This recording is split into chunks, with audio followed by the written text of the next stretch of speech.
Well, Drew, welcome to the show. Thanks for having me. I'm really excited to be here. All right, so first thing, I'm looking at your backdrop here in your office or study or wherever it is. And you've got all of these scarves, which immediately to me says football, soccer, right? Right, And right. you've done quite a bit of traveling, and I guess you collect these. How many of these? I'm assuming you get one at every stadium you go to Yeah, I try to get one in every city I'm in. I don't or always go to city. games, Yeah. and they're not all from a lot of them are soccer, some of them are you know, basketball or hockey, kind Uh-huh. of whatever the local sport is. Australian rules football, rugby. So it's been fun. You know, it gives you a reason. I go to a lot of different places for fun and also because I do international watchdog work. I try to show how the UN and the WHO kind of waste our money. Hmm. So I'm sort of I guess kind of like a Doge sort of person for these big organizations like the UN. But it's put me in some really exciting and interesting places. I was in Paraguay last week and picked up a scarf there actually, and so it's a good way to get you out of you know out of town a little bit and see some different parts of town Uh-huh. and engage with some people locally. And it's a good memory of being those places. So it's a Paraguay. fun collection. That's cool. And so I remember, and I bet you maybe one person listening will even know what I'm talking about. But Paraguay used to have this goalkeeper for their national team that would come up and take free kicks, like was a specialist. And I don't remember his Right, name, right. but they made the World Cup when he was there, and like here's this goalie coming up to take a set piece, which was so weird to see, you know. Yeah, I think they made it to the Final Four, years ago. I think I was Yeah, probably like in college when that happened, and they missed one free kick, and they would have actually made it to the finals. And they're, a country of like 6 million people. They're like the size of Kentucky, yeah. going against Brazil and France and Argentina and all these people. So of the places you've been, and I know you said you catch a game sometimes. What's the Mhm. coolest venue you've seen a game at? Probably Porto. Porto's a really cool. It's a FC cool Porto. city in Portugal. Yeah, Uh it's huh. sort of the second biggest city in Portugal. That team for such a relatively small city, obviously they make Champions League a lot Yeah. and have a lot of real top tier players. So that was fun. Italy always has good experiences. Germany, Hmm. they've got real top tier leagues, but when you get into Central and South America, the fans just are crazier. So that's Yeah. that's a lot of fun. Just it's the games aren't necessarily as good, but the vibes are pretty awesome. Uh And huh. I've had some cool hockey experiences like that too. And places like Finland and uh, Latvia and places you wouldn't think of where it's just craze for hockey the way that some places are crazed for soccer. Right. Okay. Very cool. Have you ever been to the FC Dallas Stadium? No, I haven't. I know I've driven by it. I know where it Yeah. is. I've been to I'm a hockey guy too. I'm a Golden Knights fan, and I've been to Stars Oh, game, and that's a lot of fun. But yeah. Yeah. do you make it there a lot? I take the kids once in a while. I would much rather watch EPL, to be honest, Yeah, than right. MLS. And it's no Kind knock of on our league. You know, it's just like the best players in the world come here when they're 38. So exactly. there's a Yeah, it's reason definitely for a few that. steps above. Yeah. Right. Yeah, Uh, seeing Messi at 27 would have been a lot cooler than seeing him at 39, right? right. Right. That's cool. But yeah, no, I do love the Stars, and since I'm no longer a Dallas Mavericks fan, I was lifelong. Uh, Until 6 weeks ago, this a month is ago. this is my brothers and I with painted Mavs jerseys on our bodies, trying to get into. They used to back in the day when Mark Cuban, not when he first took over the team, but when we were in our heyday making the Western Conference Finals and like the finals in 2006. Mark Right. Cuban would take the most unruly fans and just let them into the game for free. And Oh, so that's awesome. two of That us was were your of drinking plan. age, so we would drink the whiskey, and then the younger one would just follow suit, and we'd paint each. You get a not gay pass when you are painting yourselves on to go, into a sporting event, I guess. Right. And I remember as a kid falling asleep listening to Mavs games on the radio, and then the early '90s came, and we were the joke of the NBA, and Right. Yeah. then we got Dirk and Don Nelson, and things changed, and then here was Luca, the heir apparent to Dirk's throne, and I went to a finals game in Boston last year. Like me and Oh, my wow. buddy went to Yeah. the Garden, and it was so awesome. Boston fans are a different breed, I'll tell you that. Yeah. Luckily, Yeah. luckily for us, I guess we lost because then we went back out to the bars after, and they were nice to us. Had we won, I think we probably just would have had to go home to the It'd been a hotel. tough walk back to the hotel for sure. Yeah. But I Well, yeah, mean, I then you hate just you guys blow up the trading team such. that I mean, and the whole rationale behind it. Now we don't have to talk about the Mavs too much, but just like Luka's out of shape. You traded him for the most injury-prone star in the Yeah, a league. broken down 33-year-old guy who's My probably got God, 2 years left. 25 Yeah. years old, best, most gifted offensive player on the planet, bar none. You know, Jokic is good, but Jokic is in his 30s, right? I mean, Right. if you're starting a team, you're taking Luka. I don't even think there's any Right. question. And the evidence is, okay, Shea is great. Luka smoked him. Anthony Edwards, great. Luka smoked him. Like, there's no one. The Celtics have a really good team. That's why we lost. And then you surrounded him with more pieces to compete with the Celtics. Then you just blew it up halfway through the season. Yeah, it And makes you no could have sense at traded all. me 10 first-round picks, and I would have made the trade. You know why? Because you're not getting another Luka with 10 first-round picks. It's Right. garbage. The Yeah. NBA shouldn't even allow it. But, of course, the NBA is like, wait, you want to give Luka to L.A.? Yeah, we'll do that in a heartbeat. So, anyway, I hope the Mavs lose. A lifelong fan, 35 years. I hope they lose every game. I do not care. I when I bet against them, and it's cost me some money because I'm just hate betting against them at this point. But I can't stand Well, them. So in good yeah. news for you guys, obviously I don't think the Cowboys will be much next year. I think, yeah, the Mavs, you've got a pretty good read on that, but you guys with the Stars are in Yeah, really that's good how we got shape. off on this. I have more time for hockey now. So now Yeah, I'm there you like, go. I never watch regular season hockey. I just don't have time. I love the Rangers, Cowboys, Mavericks did. And then the Stars were always like my fringe thing because they didn't really get here until I was junior high probably. And then we won the Right. Stanley Cup my junior year of high school, which was a big deal. Everyone was into it. And you know, I've kind of just been a playoffs fan of hockey since then. But now I'm like, well, I'm going to invest some more. I'm going to watch some regular season hockey. So thank you, Dallas They're both Mavericks, for that. good for a long time. I think you'll get 2 or 3 cups out of that team probably. Yeah, I hope. But yeah, so anyway, about you and why we're visiting today, and this will probably deviate from our normal script of just outdoor-centered conversation, which is great because I think it affects every American. But tell us a little bit about yourself. And I didn't realize this. I didn't see in the bio, and I guess it's just because you see, like, you're watching election coverage on election day, and you see two faces pop up, Republican, Democrat, and it's just your little biopic, and it just shows you a percentage. So I don't know I didn't know you were running for Congress. Yeah, so my background is actually working at kind of free market, limited government think tanks, being a government watchdog, promoting intellectual property rights. And I've got a column at NewsMax, column at Daily Mm-hmm. Caller, places like that. And I realized that, I live in kind of suburban Las Vegas, and we've got a terrible member of Congress here. And I thought, I've got a real chance if we can have somebody good running against her, we can beat her. And so I won the primary, got President Trump's support, which I was really excited by. And Republicans actually didn't flip a single incumbent Democrat. We didn't beat a single incumbent Democrat. And I was the closest we came in America. So it was frustrating to spend 2 years and get so close, but some really great experiences, met some great people, sort of considering what's next with, 26 on the horizon. Mm-hmm. But So how much did you lose by? I lost by 2%. Uh-huh. So that was definitely frustrating, but learn from it. And, who knows, I may run again. I may go back to doing more of the think tank stuff. But either way, what my goal is. I grew up in rural Appalachia near Johnson City, Tennessee, Well, you're a which long way now, from home.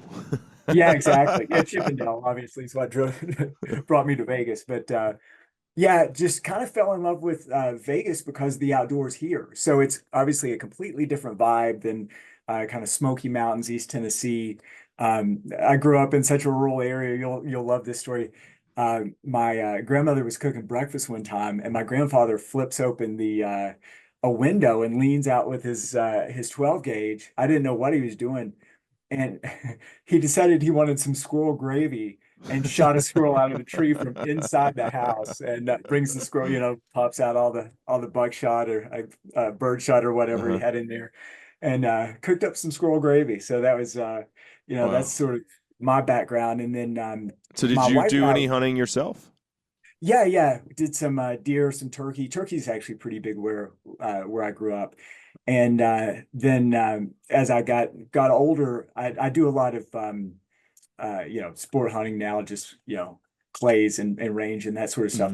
Hmm. But my wife and I are big hikers. We actually did Everest Base Camp about a year and a half ago, Oh, wow. and now I was telling you before we hit play or hit record, I've got a razor, and we do a lot of you know checking out animals that way, and are really engaged with the outdoors, Yeah. by side by sides and doing these kind of long rides. That's cool. Very cool. Yeah. Okay. So, but like going back to what I said, I probably saw your face pop up multiple times election day, right? I didn't know, you don't, Sure. as a Texan, you know who's running in your state, but everything else is just like, I'm like cheering for you. I don't even know who you are. Like, I'm just like, Sure, go, right, come right. on, red, red, red, like, so that's cool that you got that close. How old are you? I am 45. Okay. I'm 43. So Yeah. not too far behind you. Yeah. Well, so who knows? Maybe run it back. Maybe we can. Vegas seems like a And we liberal place, definitely, though. So to me, like as just a distant observer, it seems like Vegas would be a tough place to win. yeah, there are three.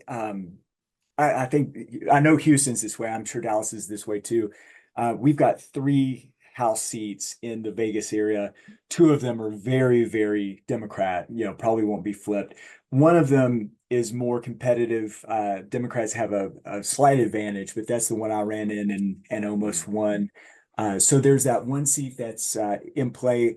What's interesting about our part of Vegas is there are a lot of people from Southern California, a lot of people, I mean, what you guys deal with every day in Yeah. Texas, I know, Tennessee, Florida, a lot of people fleeing Southern California, moving across the border to our part of the Vegas Valley.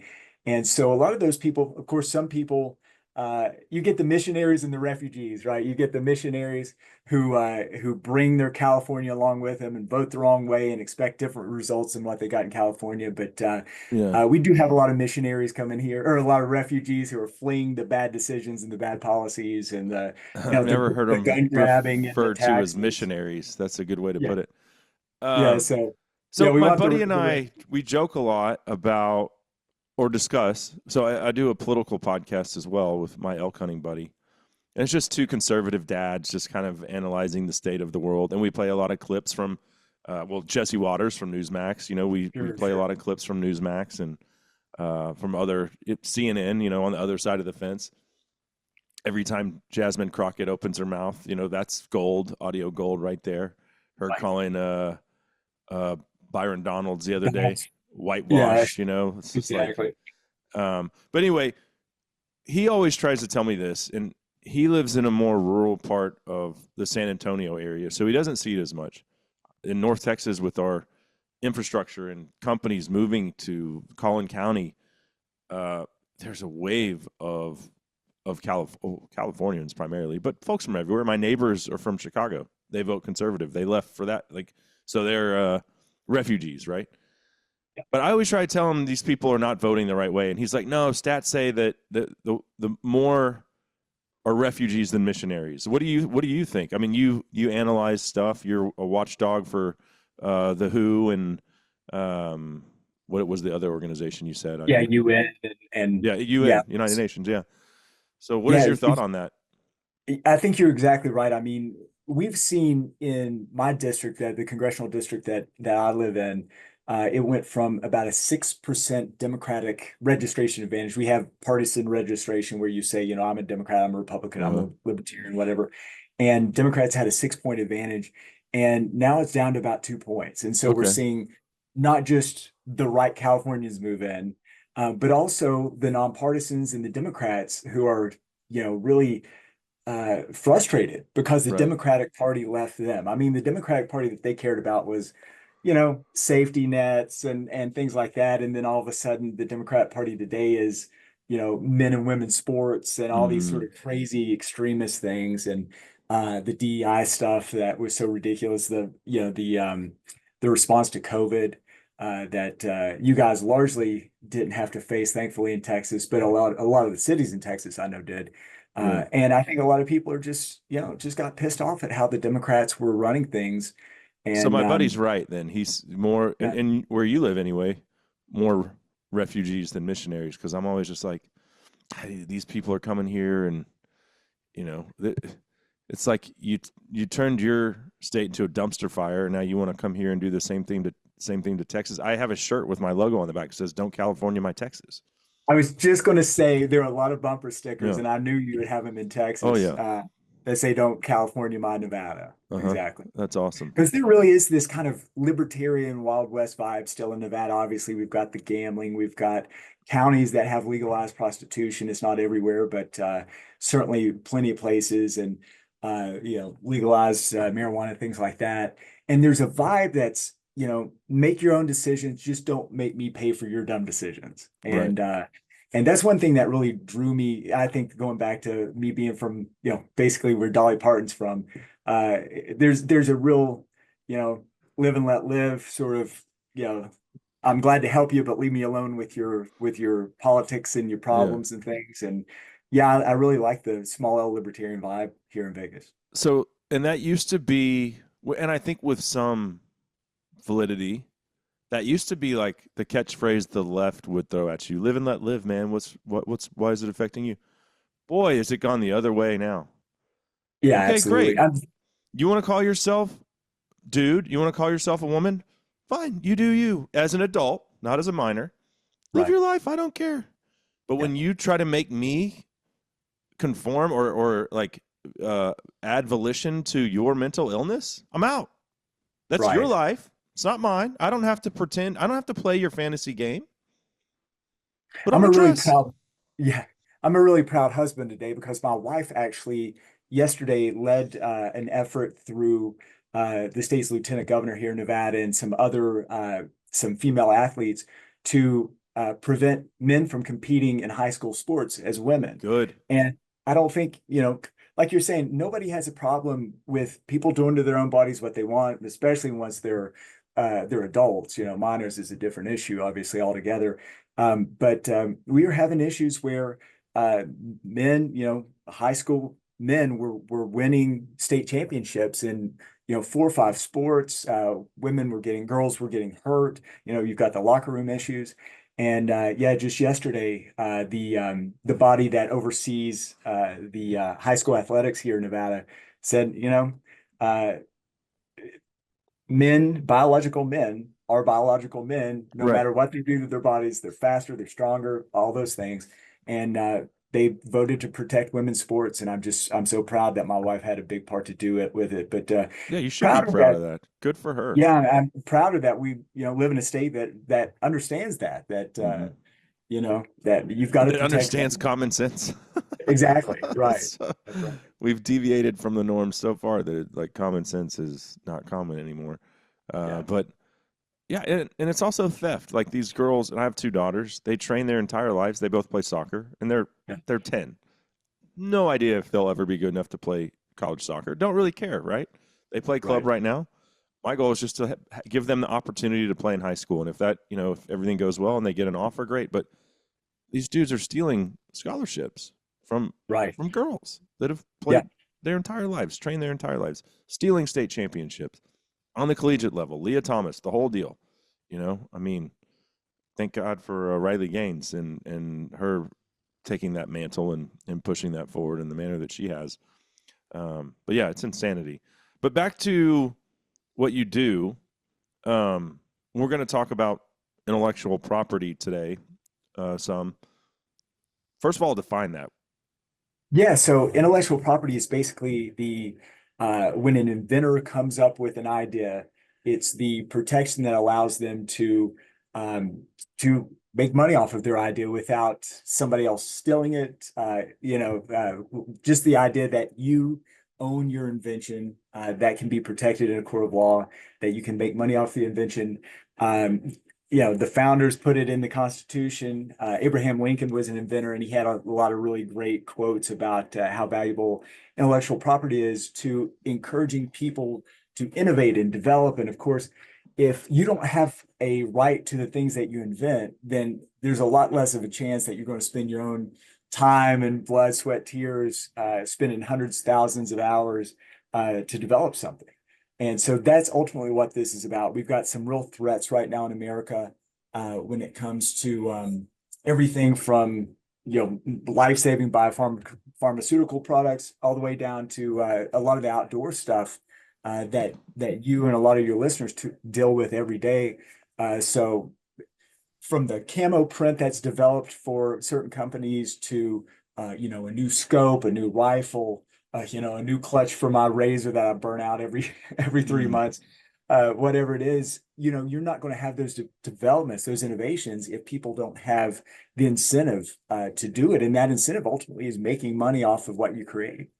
Okay. And how does that apply to social media? Because that's the world I live in is, and I was one of the last people. All my friends got on Facebook to like connect with each other. And I was just like, y'all are losers. Like, just pick up the phone. And this was 17, 18 years ago. Just call someone. So I didn't get on social media until I started my business. And I was like, now I have to do this thing. And now it's like part of my daily life. I have to post content and, news that's related to the encroachments on our hunting and fishing rights and the Second Amendment and public land and all of these things. And it's like a full-time job. Yeah. And I don't really enjoy it, but I have to do it. I mean, I like taking pictures of my kids with a deer and posting that. That's fun for me. Sure. The other stuff is work, and it's fine. I'm not complaining. I love this job. But I spend a lot of time on social media, probably too much. Yeah, no, I get that completely. I'm there with you, as you can imagine, writing about politics and then running for office. But with social media, I think with intellectual property rights, as much as anything, it's just about the jobs it creates. It's about the opportunity to express yourself creatively. But IP ultimately is everywhere, whether it's the social media platform that's created. Obviously, you can't create your own X or Twitter or whatever and use their functions and their algorithms.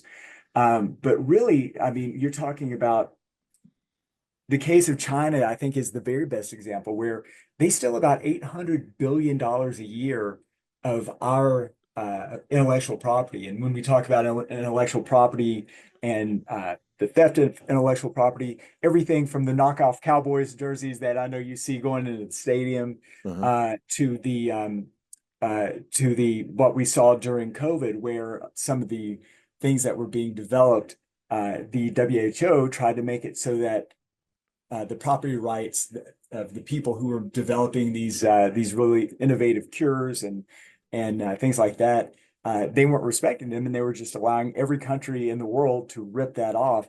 The problem there is you have all these companies in America who spend billions of dollars, literally.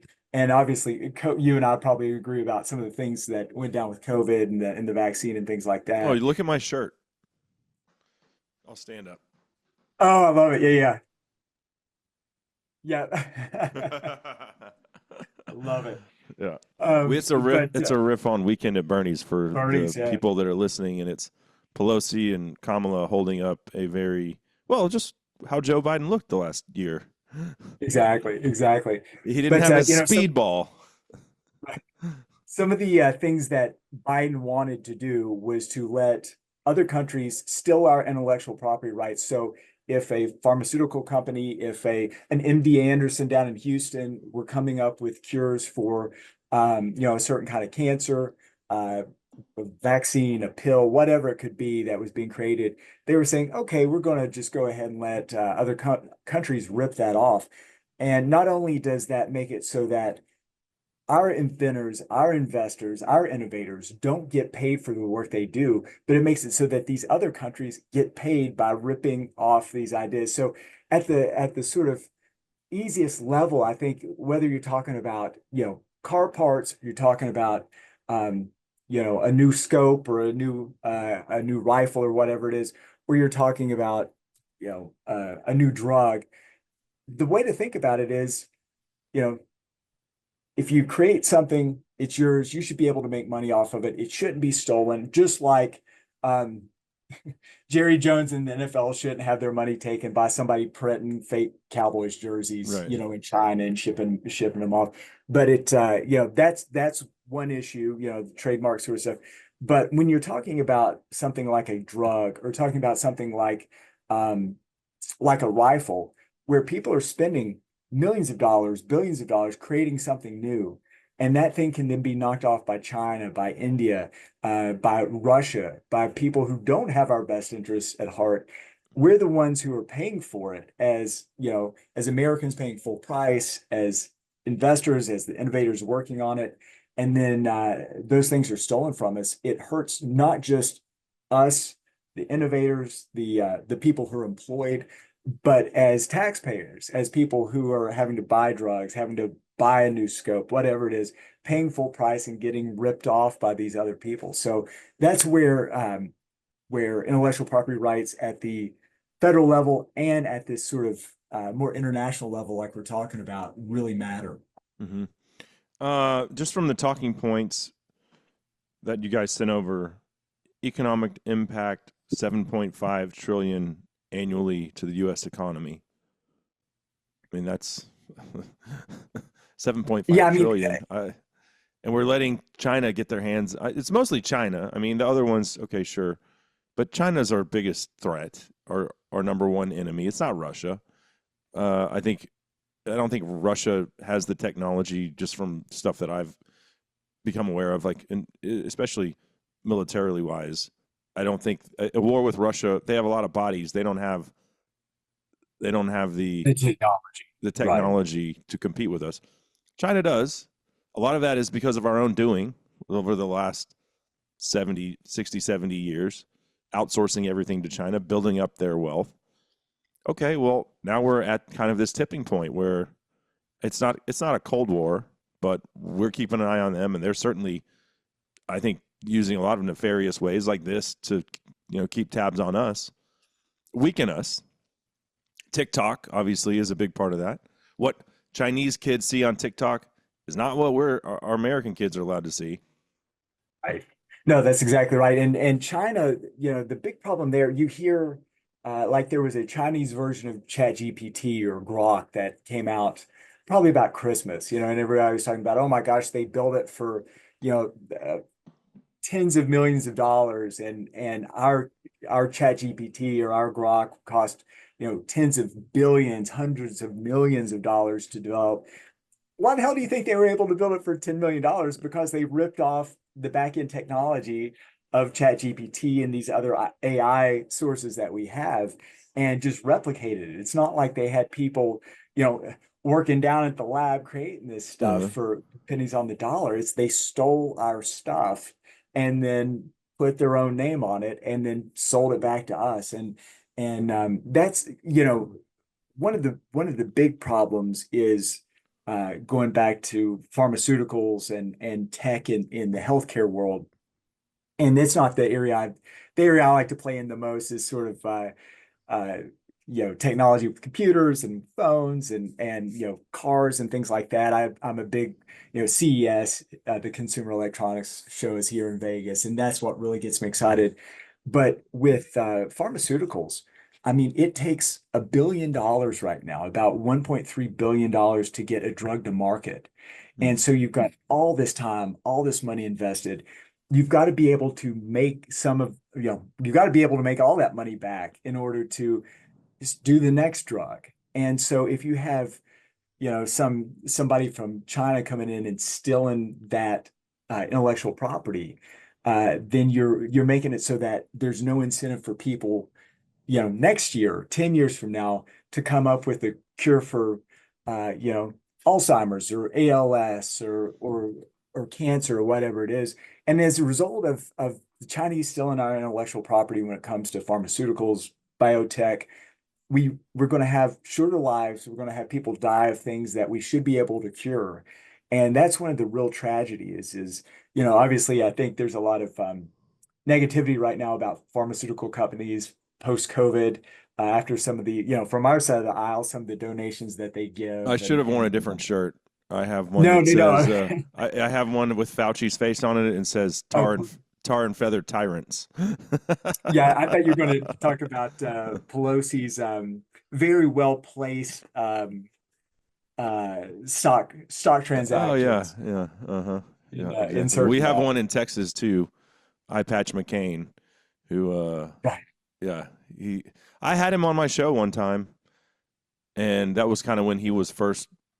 I think he had just won his first term, and I was like, oh, this guy's, he's cool, and Yeah, the hip, real and, hero. Yeah. and dude, what a disappointment he's been, Dan Crenshaw. I'm embarrassed to have had him on the show. He's Rhino is all he is.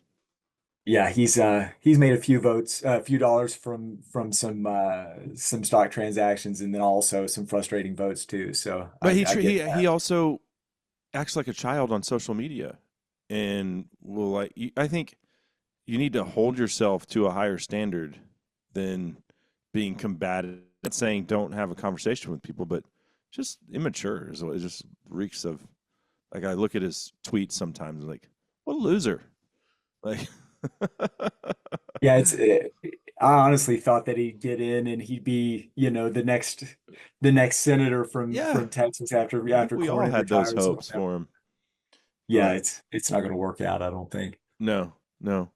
Um, but it really at the end of the day, and you talked about the investment companies have to make in healthcare are astronomical to develop a product, a drug, whatever it is.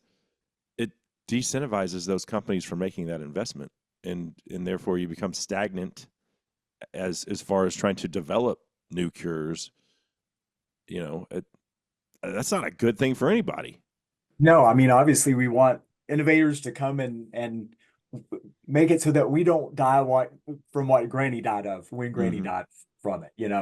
And we've got another problem from my sort of government watchdog side, which is right now the FDA, and I think some of this will be improved through Trump, and he did some of these things really well, I think, during his first term. But right now it takes, you know, 8, 9 years to get a drug through the FDA. It shouldn't cost $1 billion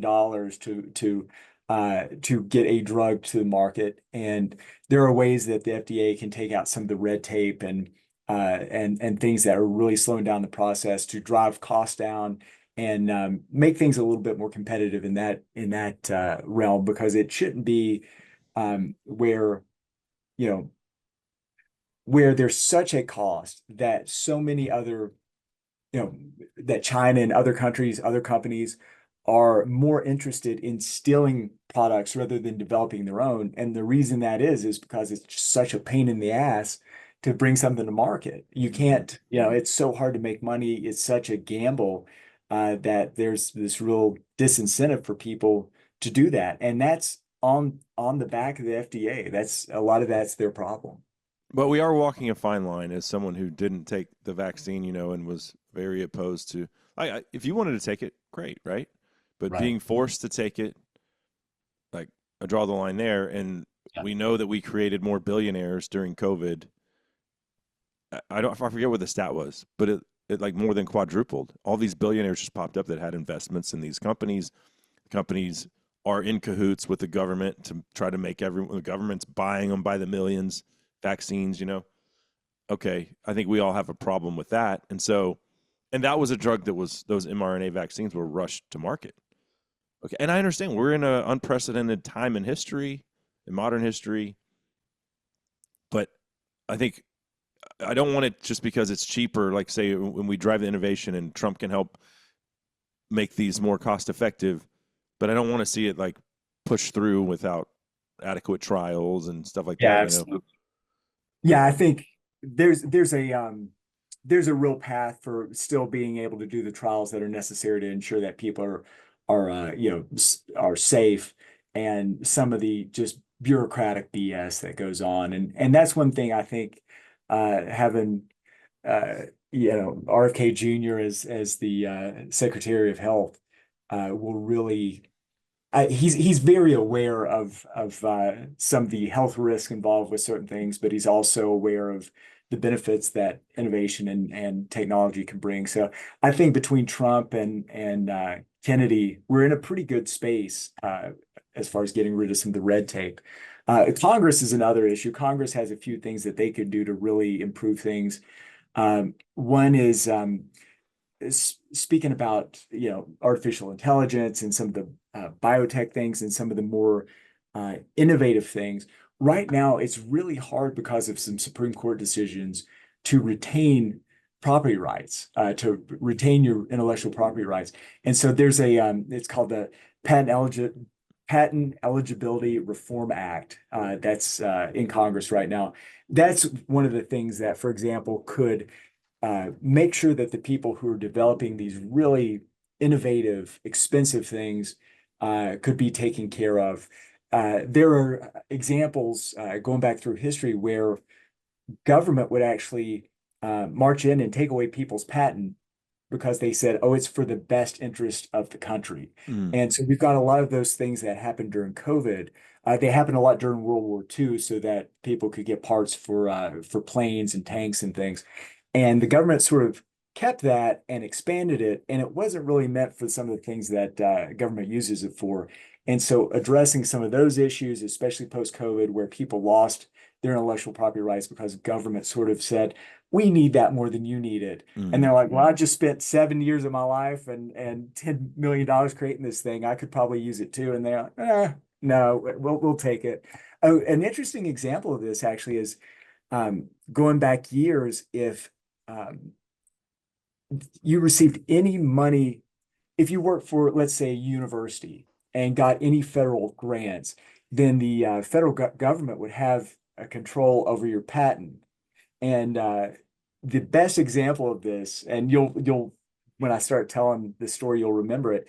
Back in the 70s, the University of Florida decided that their football players, when they were training in the heat and the humidity in Florida, needed some better way to hydrate. And so some guys at University of Florida said, well, maybe we would put a little bit more salt and make it a funky flavor and a cool color. More people will drink it. And that's how Gatorade was born. And for like the first 15 or 20 years of Gatorade, the people who actually invented Gatorade couldn't make any money off of it because the University of Florida obviously got federal funds. So there's some real opportunities to improve things like that. A lot of those things have been improved over the years, but there's still issues with that. So making sure that people retain their patents, retain their intellectual property rights, and are able to make money. Because like we were saying earlier, the whole reason, we get up in the morning is because we want to make life better for our families. We want to be able to feel like our hard work is appreciated and we get something tangible for that in terms of a paycheck or whatever. And there's no excuse for expecting people to spend years of their lives developing something cool. Whether it's a new tread on a boot that we're going to walk around, when we're hunting or hiking, or it's, some cure for cancer, those people need to be compensated. And so that's really, at the end of the day, what the whole intellectual property discussion is really about. So I'm a kid, I'm watching TV, and you'll remember the song, Like Mike, I Want to Be Like Mike. So that's Sure. Gatorade from Right. probably early 90s-ish. About 92, probably. Yeah. And so these dudes that invented Gatorade at that time, do you think they were profiting off of that, or is the government running those ads and making money off of it? By that time, I think that they were able to fix that in the late 80s, Okay. where they were able to get. And so what ended up happening is Florida got to retain a percentage of the sales of Gatorade. They were able to then take care of some of those early inventors. And Florida should win every national championship now if they still have a stake in that. Jeez, I mean, the amount of money they should be raking in off Gatorade residuals. Yeah, I think they sold it to what, Pepsi, or I know Van Camp bought it for a while, but anyway, a bigger Yeah. company owns it and they got paid out. But yeah, talk about NIH deals, right? If you Right. had Yeah. If had you the had a stake Gatorade in money to Gatorade. start a quarterback at Florida and make about $20 million a Yeah. year. Oh yeah. Okay. So obviously Biden not very good for our country as far as intellectual property is concerned. Yeah. The way forward with Trump looks better. I saw a headline. I don't remember if it was Saudi Arabia or the UAE just announced a major infrastructure in the technology realm in the United States. It was like a $1.2 billion project or something like that. Yeah, I think it was the UAE. It's Okay. really impressive that they want to spend that sort of money, invest that sort of money here. Yeah. Well, I mean, okay, that's great. Uh, Obviously better than the previous administration. But so what can we do? What can Trump do differently? How can we prevent? I guess the question is, how do we prevent China from stealing our intellectual property? Where are the guardrails, and how do we make sure that we invest in protecting our inventions? One of the things I'm really encouraged by is the amount of focus that Trump has given on uh, keeping some of our chip manufacturing, some of our technology in-house, and making sure that when we can't do it in-house, that we do it with, great friendly allies. Korea, South Korea is a really good example of a country that's been a great ally to us. Hyundai Japan. is coming here too. Yeah, yeah, exactly.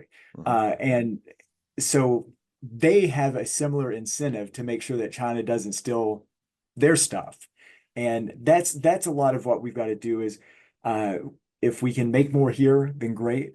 When we can't do that, if we can ally with a country that also has a similar interest in um, free markets, protecting ideas, making sure that people are paid for their ideas and China doesn't steal those ideas is really important. And I think that's one thing that Trump seems to be very aware of, where Biden literally worked with the WHO, worked with WHO to make it so that other countries could steal our intellectual property rights when it came to, drugs and healthcare developments. And he also offshored so many things when it came to technology. And, in America, we sort of at some point have to come up with uh, cost benefit where do we pay $20 more for an iPhone and make more of it here in America? Or do we make it for $20 less or get it for $20 less, have China steal it? Nobody in America makes money off of it. And I think a lot of people right now in this political environment are saying, I would rather have these jobs, in Irvine than have them in Shanghai. Mm-hmm. And I think that's really important. And it's a decision that, obviously we know where Trump is on it. I think he's proven to be a lot better about these issues than Biden and than Obama. And it's something, Trump's first term, there are frustrations as a conservative about spending. There are good things he did FDA wise and other things.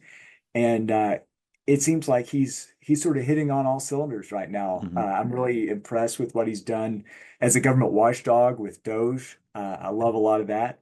As an IP, pro intellectual property person who wants more things built in America, more ideas in America, he's taking care of that. So I'm encouraged. I think we're really on the right track. And if he just keeps moving forward, and we have members in Congress who are willing to fight on some of these issues, we should be in really good shape.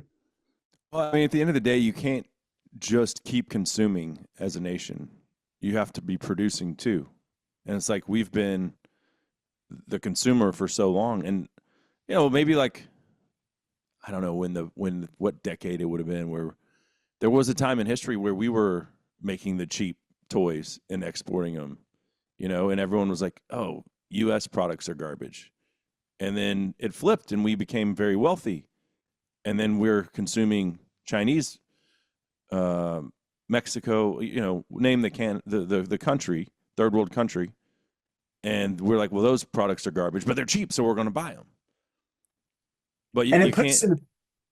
it put us in a position where we were so reliant on other countries, and we saw this during COVID with some of the empty shelves, where it's great to have countries have comparative advantages in producing things and making it cheaper, but there also is a place for America to produce the things that we need, so that when there is a crisis, if there's a natural disaster, if there's a war, if there's another pandemic, things like that, where we don't have empty shelves, and we're not saying, man, I hope Chile comes through and gives us some grapes today, and I hope Costa Rica gives us some apples today. And Yeah.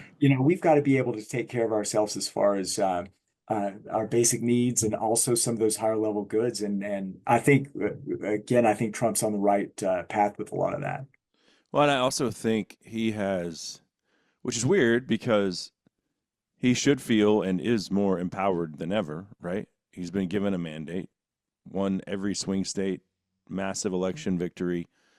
But in his first term, he would just put stuff on social media and just kind of like fly off the cuff. And now he's not doing it as much as he did, which I think is great. He's honed that in, even though he has more, I think, probably more freedom to do whatever he wants than ever before. Yeah. And yet he's not. And so someone got in his ear, maybe getting shot had a part of that. Like it humbled him a little bit, And dude, if I was persecuted for, well, not for his first presidency, and then subsequently, they're going after him in court in 3 states and in D.C. for 4 years, I would have a chip on my shoulder. So I got to Absolutely. applaud the guy for really, I think, not being quite as tone deaf as far as what he's putting out on social media. I mean, he's really a genius. The way I saw him the other day. He was in the White House, and unlike Biden, he does interviews and does press conferences. And this reporter's asking him a question. He goes, "Oh, I see you have a mask on." He's like, "I haven't seen one of those in a long time. Does it make? Do you feel good? Oh, good for you. And it was just like a subtle jab where it's like he's doing it in a nice tone of voice, but he's like, "Look at this moron wearing a mask in 2025." I mean, I think he's a master at communication. Even though people might not say, "Oh, he's a really eloquent speaker," it doesn't matter. He gets his point across, and he gets you to do what he wants you to do, which It's which is what the American people want, right? Like we voted for it. and we're recording this the day that that the tariffs are supposed to hit with China, or with Canada. Already, we're hearing that Canadian leaders are meeting with our leaders, and trying to make sure that the tariffs don't stay in place. And he's done such a masterful job of making things happen so quickly in a way Mm-hmm. that's been good for America. It's been really impressive to see. And I think you're exactly right. There are some times where, if I'd gone through what he went through and won the way he won, I think I'd be smelling myself pretty good. Yeah. I'd be dunking on people when I could. And he's, for all the bluster and the arrogance and all, he has kept it pretty well in check, and I think it's been really positive. So yeah, I hope to see more of that. My big concern right now is Congress. Obviously, we've got the really tight House majority. We saw where we kept the 2 House seats in Florida yesterday, but Elisa Stefanik, who's going to be the UN ambassador, had to pull back from that because there were fears about keeping her seat. And there's some, going back to the intellectual property rights issues. There's some really big issues that need to be addressed there. There's one act called the Prevail Act. That I think the Republicans can get passed, and hopefully a few Democrats jump on board too. Basically, it makes it so that these big companies, you hear of big companies going after small companies who have patents. This was big in the news a few years back. So a company comes up with a patent, a small company, a bigger company comes and says, "Oh, that's similar to what we do. We're in that space. We've done something similar," and they just sue the living hell out of the little company, knowing that the big company is worth billions of dollars. The little company is, getting by Mm-hmm. every month trying to make payroll and keep people employed. And there are ways that you can challenge patents, intellectual property, where even if the smaller company, invented everything. It's all on the up and up. They just give up at some point and they say, you guys just take it. We've heard this with everything from phones to chips to speakers to, on down the line. And that's really something that I'm passionate about, making sure that Congress, and one of the reasons I ran, frankly, puts things in place so that these small guys still have a chance. Because Mm-hmm. the thing that changes America and makes America better and makes us have these really cool innovations are these small companies that come up with the next, better mousetrap, and they should be able to do that, make money off of it. The guy who did it should be able to, live a good life because of it. And you shouldn't have to worry about these big companies suing the shit out of you Mm-hmm. and taking away everything that you've worked for your whole life. Mm-hmm. Yeah, no doubt. We've also seen, you mentioned the WHO, you being a watch guard on them and the UN. I saw where they have started to cut spending, or actually, I think it was payroll, like cutting positions once the U.S. withdrew. So, I mean, Yeah, the I mean, fallout is like immediate. with the WHO, it's like 30% of their budget comes either from the dues that we're supposed to pay them to be a member, or from just money that we're throwing in on the side. And then we see some of the things that they spend money on. I was pulling some documents recently, and not everything the UN and WHO does is a matter of public record, unfortunately. But I was pulling records where we were spending, for example, I think it was $8 million of our own money went to Serbia to make sure to make public service announcements uh, about the dangers of COVID. And it's like, I've been to Serbia, they've got the internet. They don't need Yeah. $8 million of our money to say, hey, COVID's going around, wash your hands, you dirty dogs. There was a few $100,000 that went to the Bahamas um, for trans acceptance. And like, Mm-hmm. where's that a role of the WHO? I mean, their job should be, when we have things like COVID, making sure that, poor countries have access to medicine, that we have, sharing of information, but instead we've got them playing DI politics with our tax dollars. And Mm-hmm. and another thing that's really big in the WHO and the UN world is climate change hysteria. So it's, they take $40 million of our money to make some ads to run in the country and say, it's going to be so hot that you're not going to be able to live there, and the sea level's rising and all this stuff. That's not the appropriate role of the WHO, the UN, and it's certainly not a good use of our tax dollars. I Mm-hmm. mean, if anything, what they need to do is tell the countries who are polluting so badly, look at what America's doing. They've got the cleanest air they've had since the 60s, the cleanest water they've had since the early 70s. Be more like them, but we're always the ones having to pay the price to correct other people's problems. And it's sort of like the going back to California, like we were talking about. At some point, the people paying all the money for everybody else's stupidity and to make sure everybody else has a handout and everybody's got a job get tired, and they say enough is enough. And just like people moving to the Metroplex and moving to Vegas from California. Uh, we're sort of in that position right now with the United States and WHO and the UN and some of the other international agencies that we're involved with, where it's, at some point we can't be sugar daddy to the world. Right. Nor should we. What's funny to me, going back to the climate activism, is all the people that were like, electric vehicles are now burning the electric vehicles. So like, climate change is dead. And do you know how long it takes, or how much pollutants a lithium battery puts into the environment?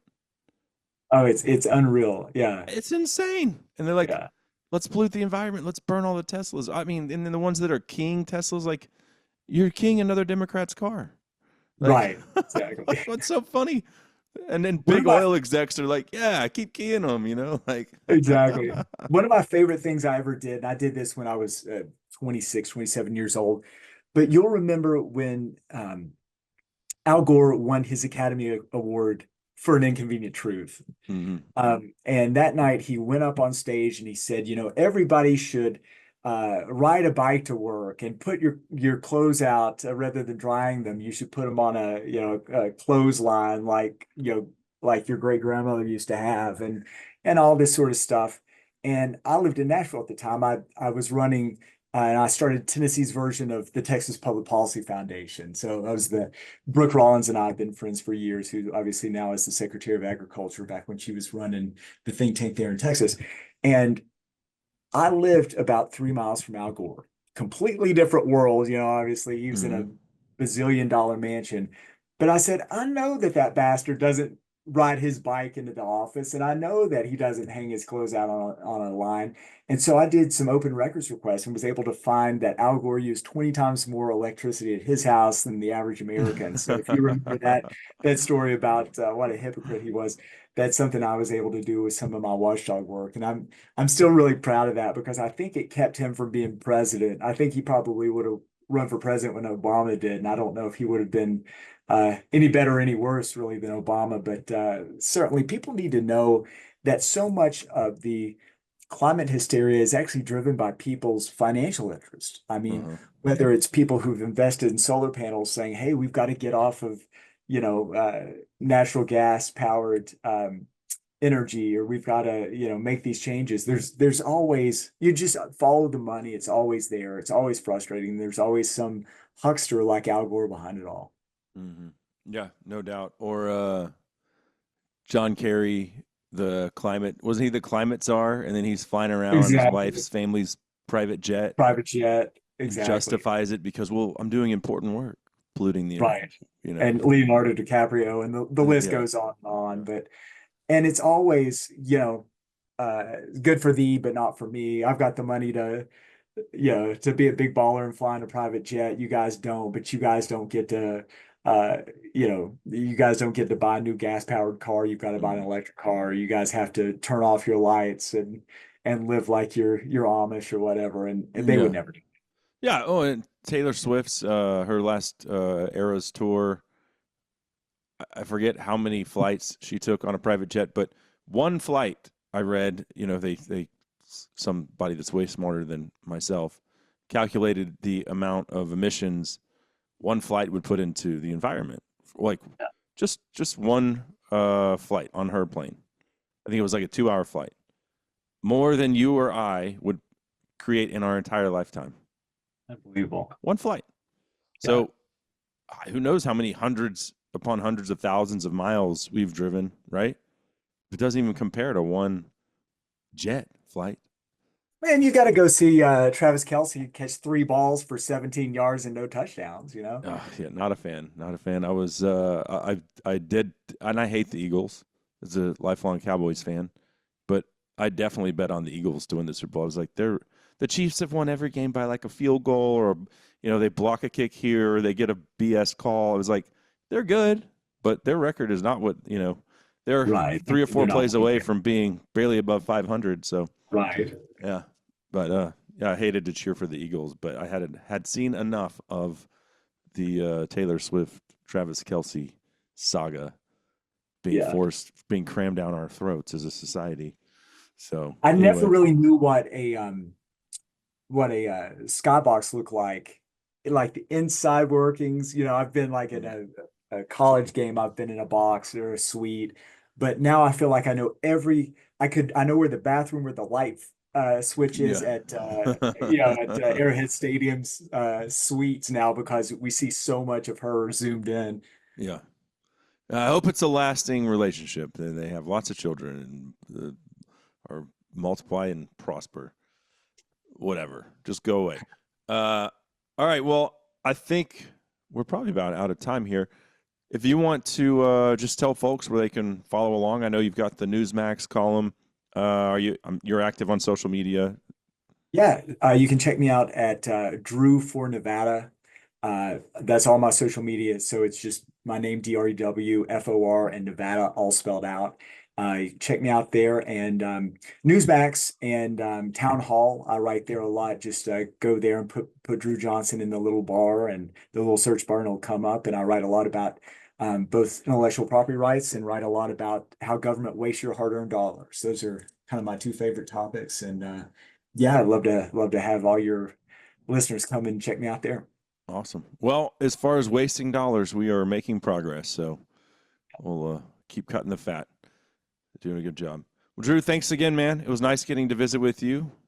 And good luck on your adventures collecting those scarves all over the globe. No, thanks so much for having me. It's been a pleasure. All right. Take care.